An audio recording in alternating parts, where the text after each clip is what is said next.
Louvado seja nosso Senhor Jesus Cristo. Para sempre seja louvado. No Evangelho de hoje ouvimos o mandato missionário.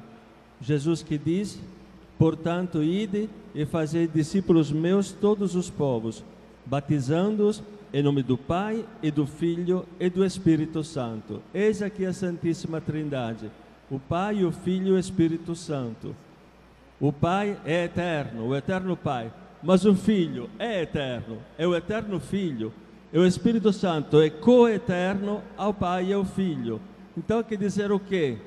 Que enquanto nessa terra, primeiro existe o Pai, depois existe o Filho, não é assim em Deus. O Filho é coeterno ao Pai. Não tinha um momento que o Pai não fosse Pai. Sempre teve esse Filho. Por quê?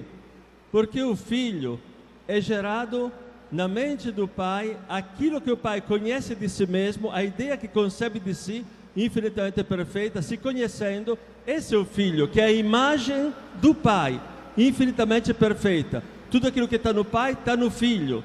Então o Filho é verdadeiro Deus, como é verdadeiro Deus seu Pai. E o amor que tem entre eles, que o Pai tem para com o Filho para tem com o Pai, é o Espírito Santo.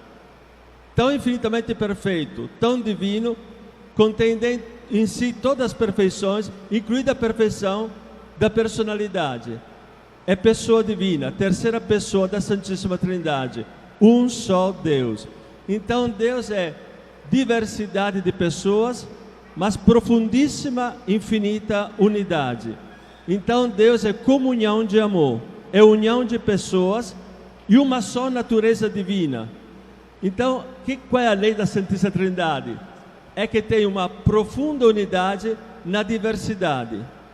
A unidade não apaga as diversidades. Por quê? Porque o Pai não é o Filho e não é o Espírito Santo. O Espírito Santo não é nem o Pai nem o Filho.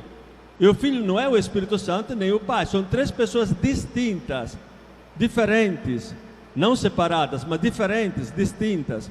Ora, a distinção não quebra a união de amor em Deus. E também a união não apaga as diferenças, a distinção. Essa é a lei da Santíssima Trindade. A diversidade na unidade. É a unidade que não apaga a diversidade. Isso tem a ver alguma coisa conosco? Totalmente, plenamente, sim. Vou tentar resumir brevemente, mas é o mistério da Santíssima Trindade. Ninguém pode falar desse mistério. É o mistério maior que tem na nossa fé cristã. Então vamos balbuciar alguma coisa. Primeiro de tudo, o Pai é a fonte de tudo na Trindade. É a fonte do Pai, do Filho e do Espírito Santo. O Pai é a fonte de tudo. Então, o Pai é poder pensante, força. É o todo-poderoso Pai.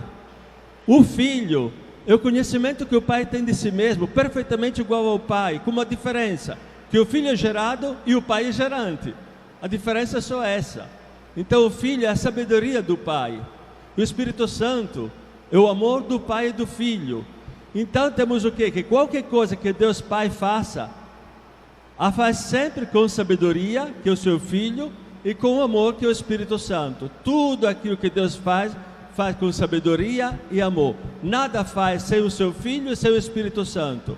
Então o poder de Deus é um poder guiado pela sabedoria. É um poder guiado por uma sabedoria que é amor. Agora, a gente pode pensar, o que tem a ver comigo? Muitíssimo. Primeiro de tudo, é só olhar na Bíblia. O homem é feito à imagem e semelhança de Deus. Então nós também temos uma dimensão trinitária em nós. Todos nós somos força à imagem do Pai. Somos sabedoria, inteligência, conhecimento, pensamento pensado à imagem do Filho. E somos capacidade de amor à imagem do Espírito Santo. Então nós somos a imagem da Santíssima Trindade, Pai, Filho e Espírito Santo. Se a gente não tivesse, por exemplo, a imagem do Filho, a gente seria um poder, uma força não guiada pela inteligência, não guiada pela sabedoria, não guiada pelo conhecimento, uma força cega. Ou se a gente tivesse força como Pai, sabedoria como Filho, mas não tivesse amor como Espírito Santo, a gente seria um frio computador. Uma força e uma inteligência fria, sem uma gota de amor. Mas não é assim.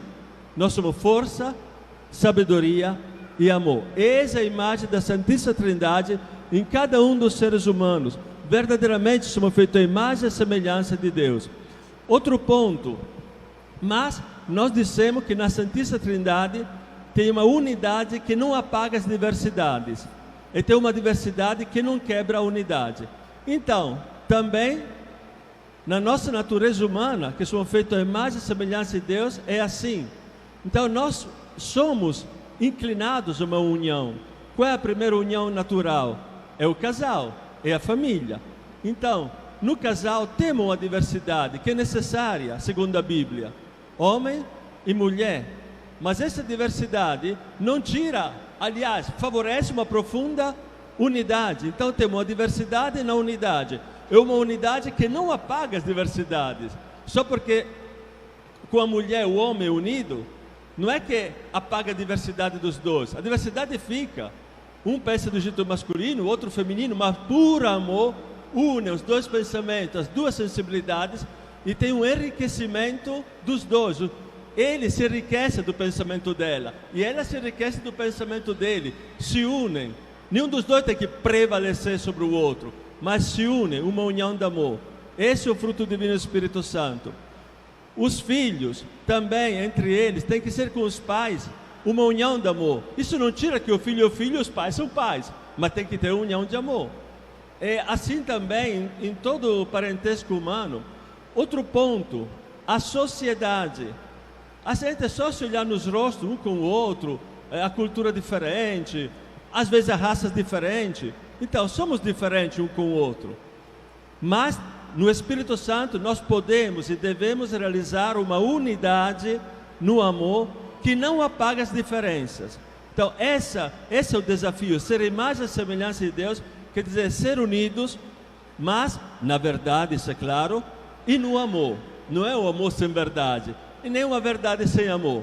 O amor verdadeiro contém a verdade, e a verdade verdadeira leva ao amor.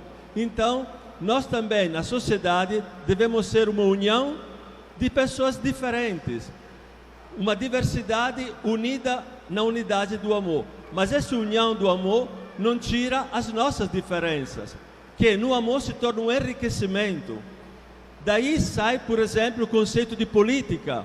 O que tem a ver a política com a Santíssima Trindade? Tem a ver sim. Tem a ver sim. Claro que se um pensa que a política é só a arte do possível, é uma definição absolutamente não cristã. Mas se um pensa que a política é a arte do bem comum, como ter um poder e realizar e colocar a serviço de toda a sociedade, um bem comum. Aí então o político, que é a serviço da sociedade, ele tem que fazer o quê? Usar o poder que ele tem, pelo qual foi elegido, mas a serviço de uma união entre todos. União que salva as liberdades de cada um, mas faz que as várias liberdades, sem ser apagadas, sem apagar as diversidades, se una em uma benignidade social. Sem uma benignidade social, nenhuma sociedade fica em pé. Se gera violências, se gera matança um com o outro, coisas horríveis.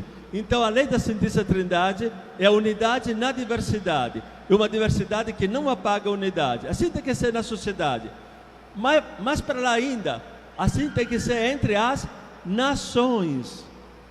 Nações diferentes, com línguas diferentes, com cultura diferente. Qual é a lei da Santíssima Trindade? Repito, a união na diversidade, sem apagar as diversidades.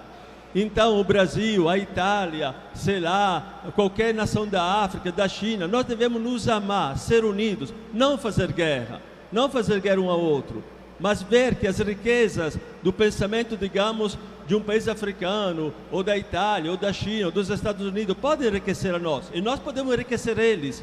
Isso no diálogo, isso em uma benignidade que tem que ser internacional e planetária. Essa é a lei da Santíssima Trindade. Força, sabedoria e amor. Então vamos pedir nessa Santa Missa o dom de ser plenamente trinitários, firmes na verdade e firmes no amor. Então colocar as nossas forças, aquilo que somos e também aquilo que temos, a serviço da verdade, mas no amor. Sem prevaricar sobre ninguém, mas firme naquilo que é verdade. E a verdade maior é que Deus é nosso Pai e que Deus é amor. Então somos todos irmãos. Louvado seja nosso Senhor Jesus Cristo.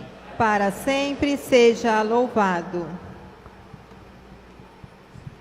Creio em Deus Pai Todo-Poderoso, Criador do céu e da terra, e em Jesus Cristo, seu único